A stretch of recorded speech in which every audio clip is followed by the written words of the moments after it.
And then you never know when you might need a pinch off or something. Like once again, an emergency comes up. I may need a car repair or something like that. Something around the house needs to be repaired. So I keep most or some money liquid, but most of it, I'm trying to put that to work. I'm trying to put that to Right, work because I'm not trying to work all my life, right, right? No right. money, my money, I look at it as my employees, You have to right? be a visionary and you have to Mhm, be open to mhm. where things are going. Yes. And if you're not open to where things are going, then you can't see, and thus you'll get into something too late.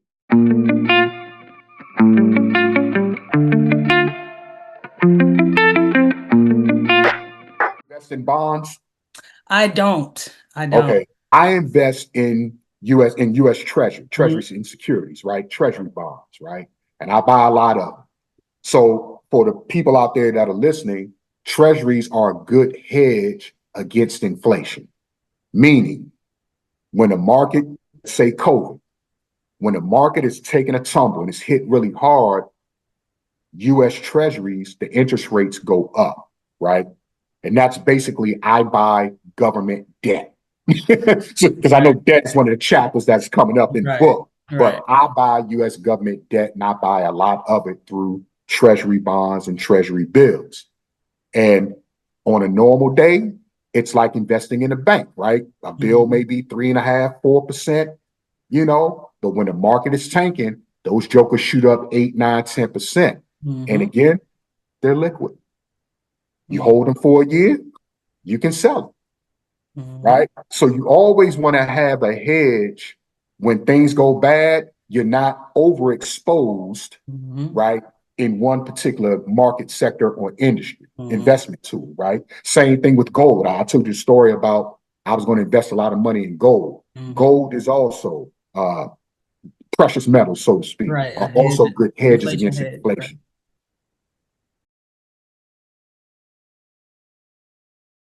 So one thing I was thinking too, because I want to go back and make sure I address this point, because I was saying, like having your money basically in the bank, Mm-hmm. under pillow, under mattress, whatever, is you losing value. So, but I Mm-hmm. wanted to point out too, when like people talk to me about that, and even myself, this is something that I do. I never put all of my money into the investment. Like No. I do leave some in savings just because if I need it, once again, Mm-hmm. there in cases there's an emergency, to where I need some money right away, or somebody need to borrow a couple dollars. So I'm Mm-hmm. like, I don't want to have to sell something because then I'm creating a taxable event if I have to sell something to get that money out. So Mm-hmm. and then you never know when you might need a pinch off or something. Like once again, an emergency comes up. I may need a car repair or something like that. Something around the house needs to be repaired. So I keep most or some money liquid, but most of it, I'm trying to put that to work. I'm trying to put that to Right. work because I'm not trying to work all my life, Right. right? No Right. money, my money, I look at it as my employees, right? My money needs to work for me, even when I'm Right. asleep. Oh, that's another thing too. I was told one of my friends, her son contacted me one day, just out of the blue. He was like, I want to be mentored by you. I want to be like, under your tutelage or something like that. He said, and I gave him one task, just set up an account where a small $5 a week goes into the account to your little investment. He failed the first test. Like he wouldn't even do that. Like it's like he had to like already understand or something like beforehand. I'm like, but you said you wanted to be under my tutelage. I gave you an instruction, you Mm-hmm. know. And then once you Just set it up, we were gonna, go back and talk about it. But I just wanted him to see that, like once again, you sign up for somebody's tutelage, you gotta be willing to follow instructions. But then by setting that up on auto pay or automatic, that your emotions are not involved. Don't have to be involved. Like you're dollar cost averaging into your investment. So right. it's not, one day because I mean, even now, like sometimes like I don't feel like looking at the stock market. I don't feel like doing this, that, and the other. But I set it up on auto pay, so my money is constantly going in. So regardless of how I feel, I may get busy Right. sometimes, or a family member or friend or somebody sick, pass away, whatever, that impacts you and you don't kind of want to do the things and keep up the things that you need to keep up, right? So it's constantly going in there though, regardless of how I feel, regardless of what I'm thinking about.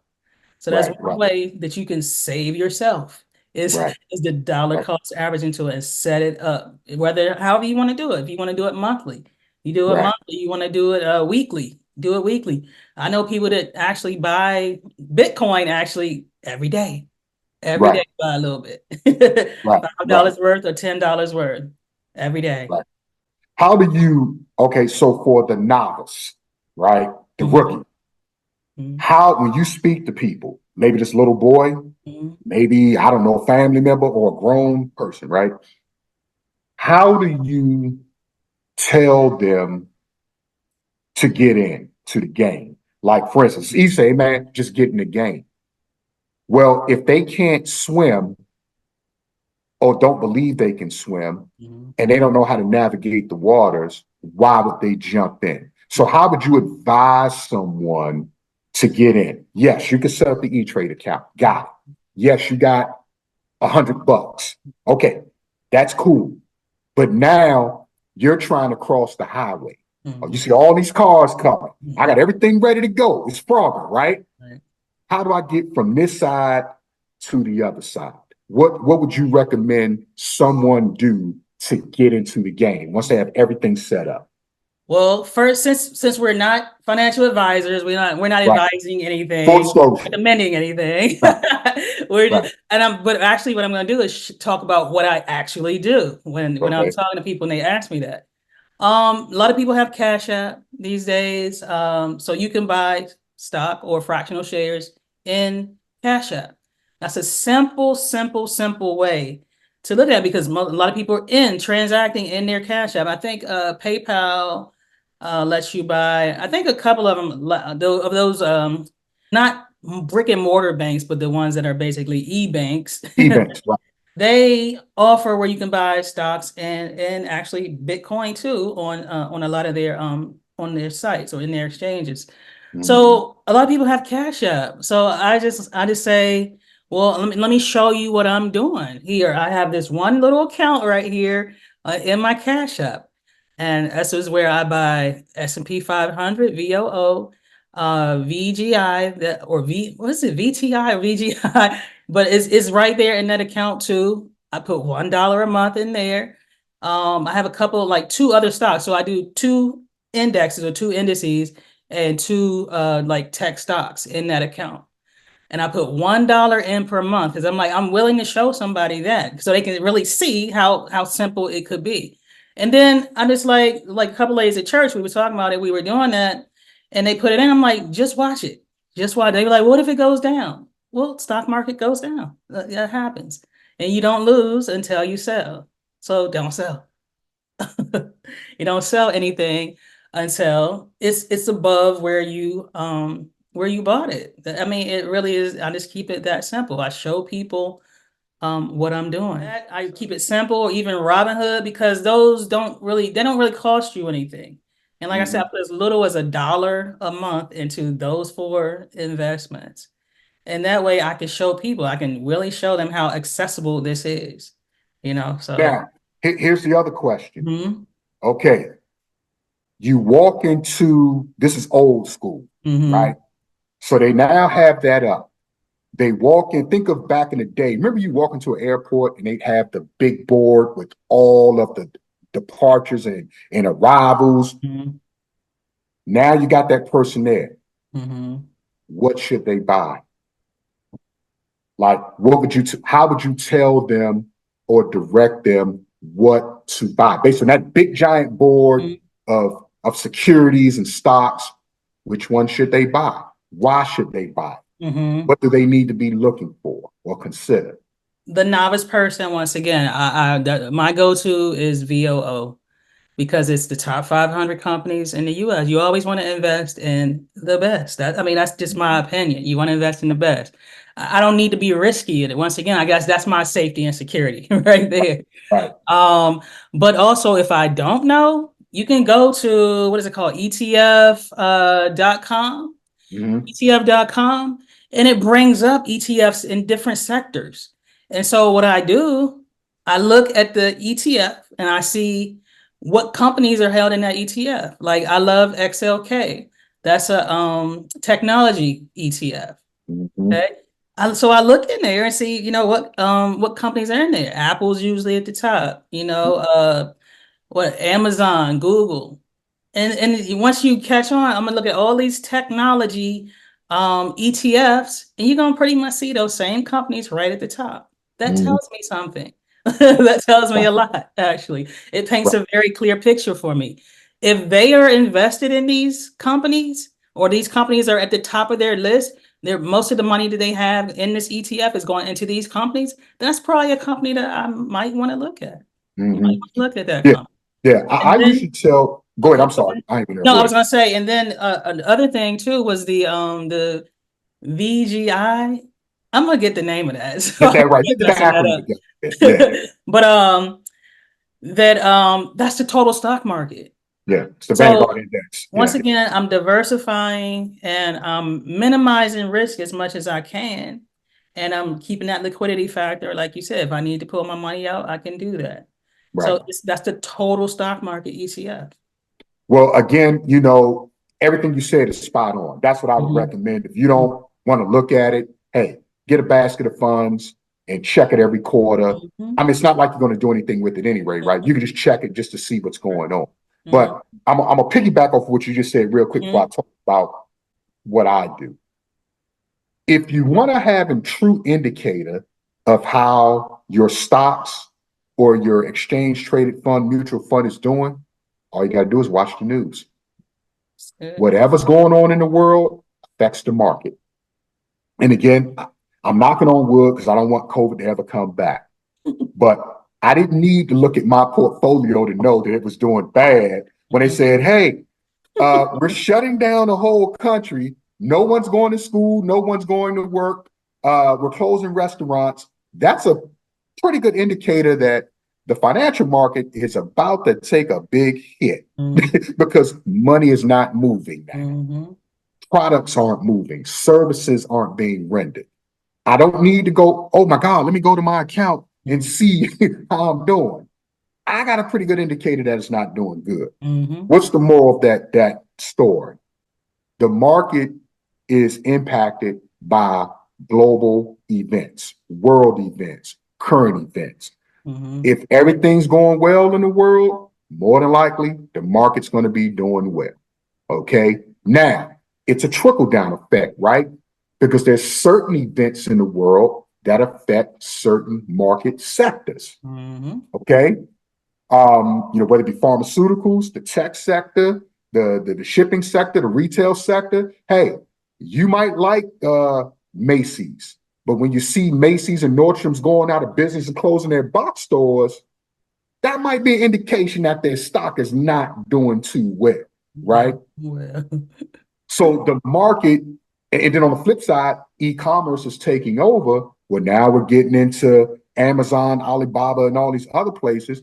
The market is telling you where it's going. Mhm. So what I tell folks is one, invest in what you know, things that you use every day, right? You like McDonald's, you know the food is good. Every time you go there, the cars are wrapped 3 times around the damn drive-through. McDonald's ain't going out of business. Hell, they've been around since what, 1940 or whatever it is. A Mhm. billion people served. They're a global company. Not a bad investment. If I mean, I'm just saying, if you know their menu. Mhm. There's a tangible thing that they sell. Food. You eat it. Other people eat it. Do you like it better than Burger King? Well, then get McDonald's, right? And you can sit on that, and as you said, you could buy have transactions coming out every pay period, every month to accumulate stock in McDonald's. Mhm. And I don't care how bad the world is doing, McDonald's is always going to be open, selling, right? That's a fact. With COVID, what happened? McDonald's adjusted. All Mhm. right. The other thing is, whatever it is that you buy, you have to be sort of a visionary. Where is this going in 5 to 10 years? So Mhm. when you buy a stock, it shouldn't be for because it's hot right now. So if Mhm. you didn't get into AI 5, 10 years ago when people was poo-pooing it, you might be a little late. Same thing with crypto, right? If you Mhm. didn't get in when it was a concept and you couldn't see the vision of where these inventors of the crypto and the AI, Mhm. you couldn't see where it was going, you're short. I got a quick story. I was in Rockville. I was in a visual, this is old school, a visual basic, take a visual basic class, right? This is old school. And during one of the breaks, the instructor was talking about Bluetooth. I couldn't see it. Mhm. This was 2002, 2003. And he talked about all of the big companies, Motorola, all of these companies were investing in Bluetooth. And the way he was explaining it, maybe he explained it wrong or it just didn't sound like it was possible. He said, yeah, you're just walking in the room one day and the lights will come on. You'll be in your car driving, you'll say, yeah, call your mom. I was like, man, get out of here. Ain't nobody doing that. I ignored it. Now, mind you, Apple, everybody, all of the big, and what did you say? There was that thing, well, wait a minute. It's like looking at S&P. Well, if everybody's in it and investing in the power brokers, you might want to get in there. It was a tip. It was an indirect tip he was giving me. And I remember I came home and me and Dez talked about it, and he's heavy into tech. He's like, yeah, man, that Bluetooth thing's going to be big. I'm going to get all in that. I ain't investing in that. How you going to walk in your house and just say, turn on the lights and he turned on? I couldn't see it. Mhm. Well, lo and behold, everything's Bluetooth, right? There's another company, they were talking about the EV cars, electric cars, right? Once again, and I'm a Buffett guy, right? I'm all about value investing and seeing things, being a visionary. And they were talking, there's this one company, BYDDF, right? Chinese company, they make car batteries. But I'm thinking, that's not going to come here in the US. We got politics, they're against the Chinese. We're not going to let that stuff happen. At the time, I think it was about $12 a share. Now, I could have just said, I'll just buy it to see what happens. I said, I ain't doing that. They ain't doing that. Look up BYDDF now. me and you shouldn't be talking. So a lot of it is you have to be a visionary and you have to be open to where things are going. Yes. And if you're not open to where things are going, then you can't see, and thus you'll get into something too late. And you have to do your research as well. Just can't.